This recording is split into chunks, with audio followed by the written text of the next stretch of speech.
Welcome back to Aspect of the Day. Today, Sun conjunct Pluto in the birth chart.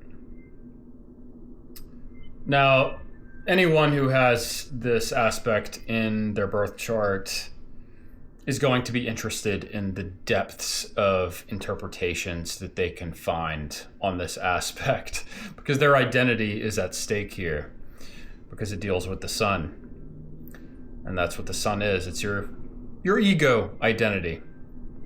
It's the energy that you're putting out, and it's how you're seen. And in a lot of cases, it's how you want to be seen, especially when we're dealing with scorpionic forces such as Pluto.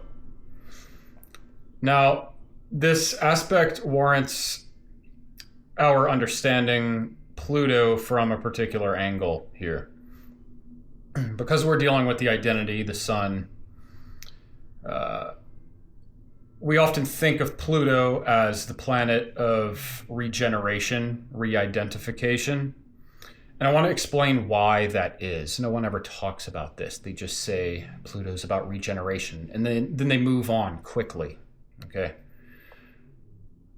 I'm here to offer reasons for things. It's what I do. Pluto is about regeneration, re-identification, about morphing your identity from one thing to another, very seamlessly, very, very swiftly, because of the nature of Pluto things and why they should not be the main focus.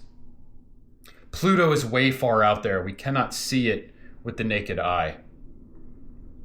Pluto has an identity crisis. Even the nerd astronomers can't decide what it is. Is it a planet? Is it a dwarf planet? Is it just some other kind of satellite object? They can't decide on what to name it. Likewise, with heavy Pluto in the chart, there is rapid re-identification, regeneration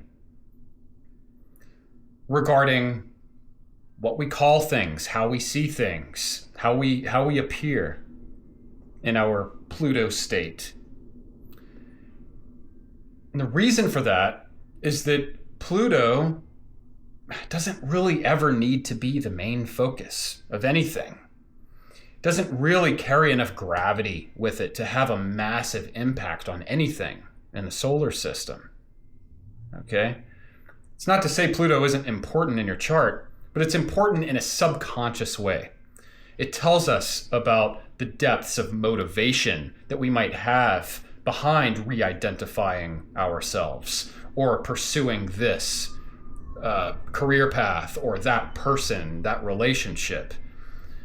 And the reasons being subconscious are not always clear to us.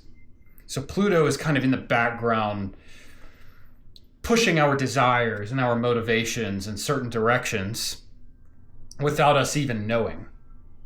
And very often, in the case of a Plutonian-based relationship, and when two people have this sort of subconscious attraction to one another, and as a result, there's a ton of power play between them, and it blows up and goes horribly wrong, and then the roles swap, right?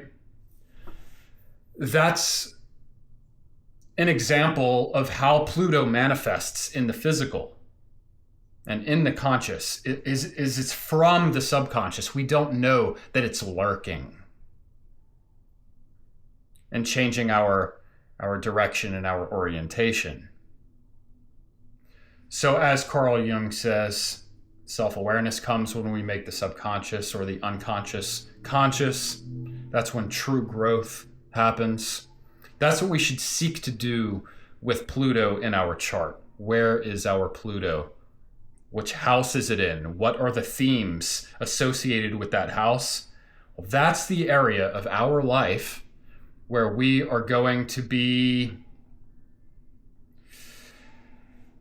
struggling with that subconscious direction, motivation. Okay?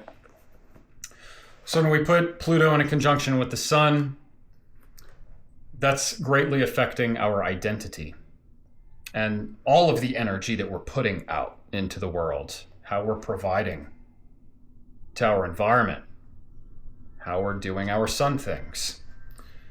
So, just giving you quite an analysis from a Pluto perspective, but I'm going to read through the description of this aspect in the Astrologer's Handbook, and I'll give a few more thoughts of my own. That'll be that. Natives having this conjunction express their power potential through their ability to regenerate and change themselves and the things around them by focusing their wills. We have free will for the most part. Best to use it wisely. Since tremendous energy is at their disposal, they can penetrate to prime causes. Yeah, Pluto does infect us with this unlimited depth of energy. We can kind of just keep going, which is why the things of Pluto in all of its naughtiness and its subconsciousness and its alluringness can suck us in. There's an unlimited reserve of energy that we tap into when we're chasing Pluto things or when we're operating from Pluto. There's a depth there that gives us this foundation of a bottomless reserve of energy, essentially. So, prime causes, if we're looking at understanding the physical universe, and we're looking at that from a cause and effect type perspective, mechanistic scientific perspective, we can keep tracing causes back ad infinitum. There's really no bottom to that foundation, right? Everything, in some sense, affects everything else. And to some degree causes everything else. Because everything is part of this one organism that is reality, or the universe. And insofar as all of those parts have some physical manifestation, some physical attributes, then they're affecting the physical attributes of all of the other essences. Does that make sense? Pluto rules the ability to penetrate dimensions and tap the fundamental dynamic energy of the universe responsible for all form manifestation. That's kind of what I'm talking about here. And evolution. In the human organism, this primal energy is manifested as sexual potency. Right? There's no depth to our lust. To our, not even specifically sexual, but our sexual energy is that inside us which wants to create. And there's no limit to that, in essence. And we can chase that forever if we don't have the mechanisms of that desire that are part of us under our control. It's why the Plutonian type person is like a deeply sexual person, and they can't hide it. And can we express them on? Okay, so this primal energy is manifested as sexual potency in the human organism, which can be expressed through the mind or through the body, right? If it's merely the body, that implies that we're kind of just an animal and that we don't have that mental control over our emotional and physical impulses. And that's when this conjunction in particular can really get out of control. When it's expressed through the mind, higher universal states of consciousness are revealed, and the individual can become an instrument of the divine will. Yeah, I mean, that's my main message in all of the videos that I make. Astrology related, on my other channel, Overthought and Understated, which mainly deals with philosophy and mysticism more generally.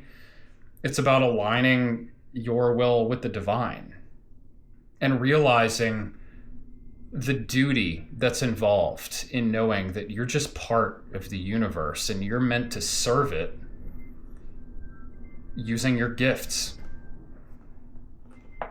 Through the mind, the transforming power of Pluto is able to recreate individuals into spiritual beings with universal power for good, right?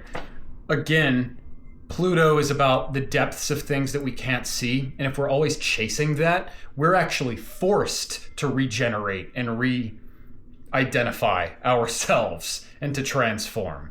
Because in a sense, we were identifying with that Pluto thing, which made us very one-dimensional in our identity. And now, once it blows up or goes wrong or isn't what we thought it was, we have to totally re-identify ourselves. I think that's the part that I left out in my initial Pluto analysis here. It's important that these natives learn to bring their wills into harmony with the divine will, like I already said. If they fail to do so, their efforts will backfire and cause their own destruction, as Pluto always does when we're not being intentional. Always. Oh, I'm so Plutonian. Why do these things keep happening to me? Because you're not conscious, you moron.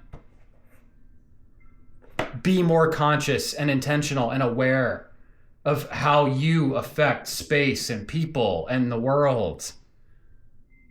Okay, especially if you have this conjunction, you have a lot of power in the will that you put forth. It better be good,